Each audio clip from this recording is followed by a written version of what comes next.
Могерини дојде и си замина од Белград, но судејки според се не успеа да го отплетка косовскиот јазол. Косовските Срби и денеска во Митровица порачаа дека се одлучни самостојно да ја формираат заедницата на српски општини, што според многумина би значело и вовед во автономија на јужниот дел на Косово. Уколико Приштина не буде спремна да у наредне 3 неделje почне да ради на формирању заеднице српских општина, српске општине и институције ќе саме почети формирање заеднице, нjenih тела и институција.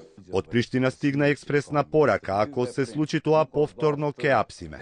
Кројторите листа српска. Тие можат да бидат уапсени во моментот кога ќе постапат против законот и уставот на Косово.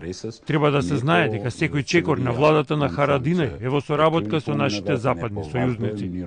Планот на косовските Срби е на 20 април, точно на 5 годишнината од потпишувањето на Бриселскиот договор, во чии рамки требаше да се формираат српските општини, самостојно да го направат тоа. Заедницата ќе опфаќа 10 косовски општини со мнозинско српско население, во кои живеат 120.000 луѓе.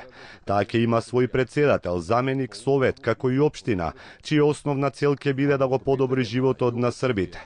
По синоќешната средба со шефицата на европската дипломатија Могерини, српскиот председател Вучиć порача дека во иднина нема да толерира инциденти. Ja nisam veliki harizmatični lider kao Milošević, ali u moje vreme neće biti ni oluje, ni bljeska, niti će biti srpskih poraza.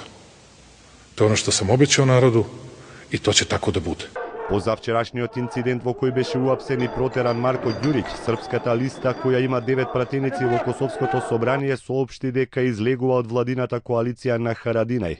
Без овие пратеници косовскиот премиер го загуби мнозинството во собранието, но порача дека нема да поднесе оставка.